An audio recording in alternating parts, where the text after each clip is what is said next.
What's going on, Jeromes? So we Minnesota Vikings fans know that J.J. McCarthy is quarterback one of our favorite squad, even though, according to Chase Daniel, he looks so nervous. Oh, why so nervous? But more importantly, what about me? Right? So what does this mean for us? What does this mean for our fantasy football squads? Whether you're in Dynasty, a redraft, or whatever, J.J. McCarthy fantasy value, well, what is it going to be this year? Because, yeah, first year starting quarterback, and he may be asked to be a game manager, but he's got a freaking Ferrari for an offense. So how's it going to be when you don't know me anymore? Ian Hartitz over at Fantasy Life. Fantastic article. Go check out the link. It's in the description, as well as give him a follow on Twitter. He's hilarious. It's very funny. So Ian Hartitz did up a Vikings preview and looking specifically at the J.J. McCarthy parts because why not? All right, so he starts off by take a look at yesteryear. Let's take a quick trip down memory lane regarding KOC's history of enabling high-end fantasy quarterbacks. He's an enabler in Minnesota before diving into what J.J. McCarthy took. 2022, Kirk Cousins sets a career high of 45-47 passing yards and finishes as a quarterback 12 in fantasy points per game. That's just how much non-running quarterbacks just hurts you. Like Kirk Cousins almost threw for 5,000 yards and still like whatever. 2023, Cousins works as quarterback 6 before tearing Achilles. Like Kurt was on a tear. And a big part of it was Jordan Addison just like ripping off touchdowns all over the place. Then Pastronaut. Is that the correct spelling? Hey, capital P, Pastronaut, Ian. Josh Dobbs ripped off 3 top 9 finishes before the wheels fell out. And again, that's what brings up rushing in quarterbacks. It's huge. After that, Nick Mullins posted quarterback 14, quarterback 11, quarterback 5 finishes in his only 3 starts. Yeah, QB 5 against the Lions, almost throwing for 400 yards. Justin Jefferson getting it. Yeah, 2024, long considered a monster bust. Sam Darnold accounted for 36 touchdowns on his way to working as quarterback 9 in fantasy points per game. And I did have Darnold as the quarterback in one of my leagues, and he was relatively consistent. Being a top 10 quarterback, perfectly fine. Not too shabby. Obviously, having one of the NFL's best wide receiver duos in Justin Jefferson, Jordan Addison, alongside stud tight end TJ Hockenson, makes life easier for quarterbacks of all shapes and sizes. So what happens when this group is met with a legit blue-chip prospect in the form of 2024 NFL Draft number 10 overall pick? And then he gets into Thor's description. Well, according to president of the J.J. McCarthy fan club, Fantasy Life draft expert Thor Nystrom, I must be like treasurer of the J.J. McCarthy fan club. The ceiling here might be pretty damn high considering the prospect profile. In 2023, McCarthy won a national title as a 20-year-old third-year junior in a 12 personnel, 1 running back, 2 tight end, pro-style offense for a sitting NFL head coach Jim Harbaugh, who called McCarthy the best player in last year's draft and the greatest collegiate quarterback in Michigan history. This is when Brady was feuding with Michigan. McCarthy is a good athlete and the 6th fastest 3-cone at the NFL Combine and reported 4.4. Well, actually, if you look strictly at the college careers, you can make a very good case that McCarthy was better than Tom Brady. Because remember, Tom Brady didn't really secure the starting job until like his junior or maybe even his first senior year. Always had to fend off Drew Henson. Didn't win a national title like his predecessor Brian Griese.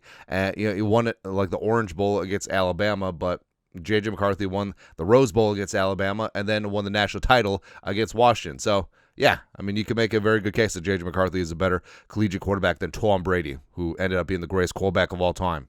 Yeah, anyways.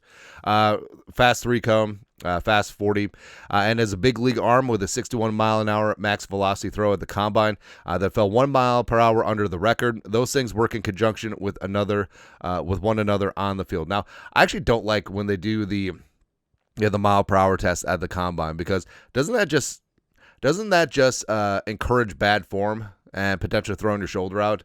I mean, you basically, they're trying to throw a football like a baseball. I don't like it.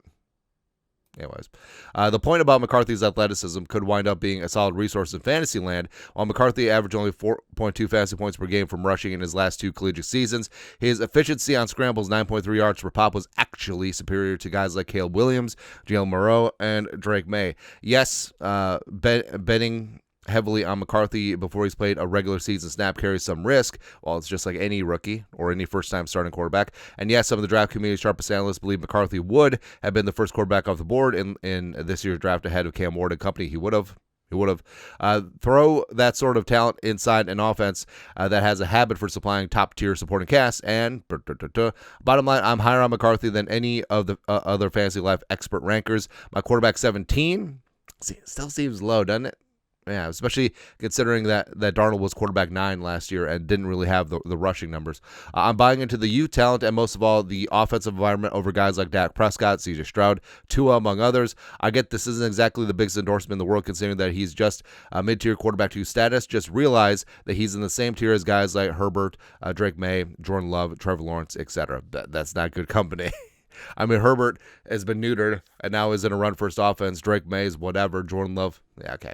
And then Trevor Lawrence, I don't know, man. But quarterback 17 last year, like we said, would have been in the Love, the downgraded CJ Stroud, Stafford type area as well. But you look at the rookies last year.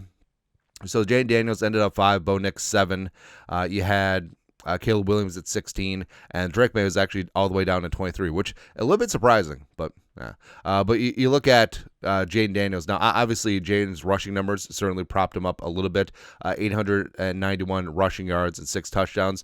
But the fact that Bo Nix was quarterback 7, I think that surprised a lot of people. I honestly think that McCarthy could put up similar numbers to what Bo Nix did last year, probably even a higher completion percentage, which is kind of interesting. He had such a low completion percentage in such a Mickey Mouse offense, but 3,700 passing yards, 29 touchdowns, 12 picks. I think McCarthy would have fewer picks, 430 yards rushing, 4 touchdowns. I think McCarthy could have a little bit higher than that. Maybe not the 891 of Daniels and 6, but could it be 600-700 yards rushing, 5 touchdowns or something like that? Sure, certainly. So I do think that McCarthy would have a decent fantasy floor because of the rushing.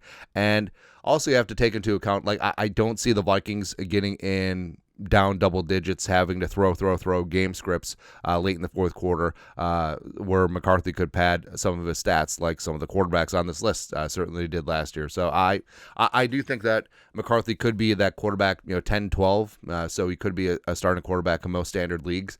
And I'm not gonna lie, every single draft in the 3 leagues I'm in, I'm taking him because I don't care. I'm gonna overdraft him, mainly because like I've said, I'm not a good fantasy football expert. Do not listen to me. I draft emotionally. I am a homer. I set my lineup according to who's playing in the standalone games, but I'm getting them. I don't care. Ian wraps up here. Vikings prediction for 2025. The Vikings boast a modest 8.5 win total ahead of 2025. And honestly, it's my favorite over I've come across so far. Kevin O'Connell is posted 13-7 and 14 wins during the 3 seasons in the squad. And now, I remember 7 was when they had the injury ravaged 2023. Might just have himself the best quarterback yet. Throwing what looks to be an improved defensive line thanks to the presence of Jonathan Allen and Javon Hargrave. I need to stop writing to bet this right now. For my bold fantasy-related call, Jordan Mason will return legit running back 1 production during his, and hopefully Aaron Jones' sake, a brief stint as a team's league back when pushed into action. So, kind of like that. Jordan, I think Jordan Mason could be a sleeper. Probably not in PPR. And it's going to be a little bit frustrating because I do think it's going to be a true running back split.